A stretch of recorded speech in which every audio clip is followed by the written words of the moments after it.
오늘은 풍수에서 중요한 요소 중 하나인 방의 크기 비율에 대해 깊이 있게 이야기해 보겠습니다. 많은 분들이 집을 볼 때 위치나 인테리어에만 집중하지만 풍수에서는 방의 크기 비율 자체가 삶의 흐름과 건강, 재물, 그리고 가족 관계에 큰 영향을 준다고 봅니다. 방은 단순한 공간이 아니라 사람의 기운을 담아내는 그릇입니다. 그릇이 너무 크거나 작으면 그 안에 담기는 삶도 균형을 잃게 되지요. 먼저 안방의 크기에 대해 말씀드리겠습니다.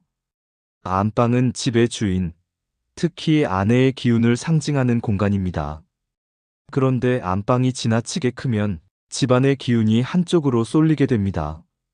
이 경우 부부 사이의 조화가 흔들리고 가정 경제가 안정되지 못하는 경우가 많습니다.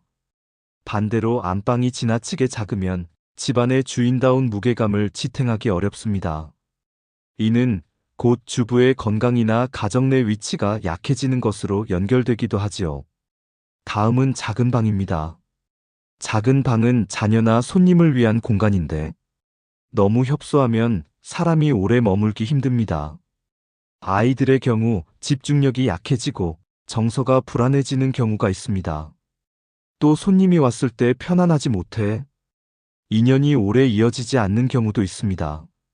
거실과의 비율도 중요합니다. 거실은 가족 전체의 공간이기에 안방보다 작으면 집안의 기운이 개인 중심으로 흐르고 가족 간 대화와 화합이 줄어들 수 있습니다. 반대로 거실이 너무 넓고 방이 좁으면 사적인 공간이 부족해져 가족 개개인이 안정감을 잃게 됩니다. 풍수에서 가장 이상적인 비율은 이렇습니다.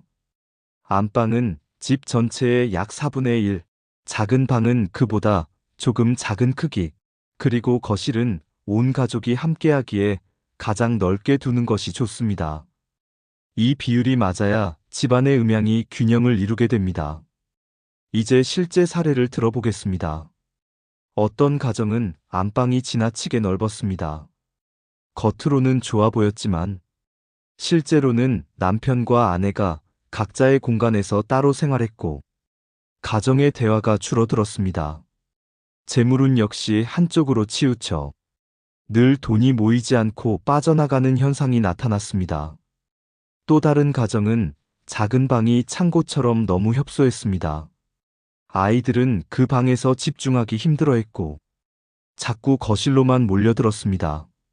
처음엔 단순한 습관이라 여겼지만 결국 아이들의 학습 집중력과 생활 패턴에도 영향을 미쳤습니다.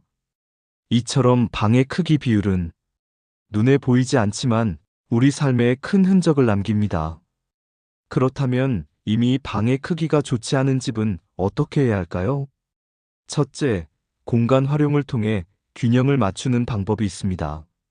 너무 큰 방은 가구 배치를 활용해 공간을 분리하고 안정감을 줍니다. 예를 들어 안방이 지나치게 크다면 책장을 세워 작은 서재 공간을 만들면 안방이 안정감을 되찾게 됩니다. 둘째, 색채와 조명을 통해 보완하는 방법입니다. 좁은 방은 밝은 색과 충분한 조명으로 넓어 보이게 하고 넓은 방은 벽지나 가구색을 조금 어둡게 하여 공간을 아늑하게 만드는 것이지요. 셋째, 상징물을 활용하는 방법입니다. 풍수에서는 균형을 잡는 장식품 하나가 공간의 기운을 크게 바꿔주기도 합니다. 넓은 방 한가운데에 화분을 두거나 좁은 방에는 거울을 적절히 배치해 공간의 균형을 보완할 수 있습니다. 풍수의 핵심은 언제나 균형입니다. 방의 크기가 너무 크거나 작아도 문제지만 사람의 마음가짐이 그 공간과 맞지 않아도 문제가 됩니다. 결국 집은 그 안에 사는 사람의 삶을 비추는 거울입니다.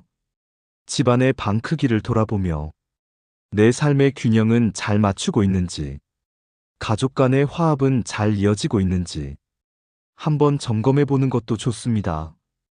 방의 크기 비율이 조화를 이루면 사람은 편안해지고 건강하며 가족은 자연스럽게 화합합니다. 그것이 바로 풍수가 주는 삶의 지혜입니다.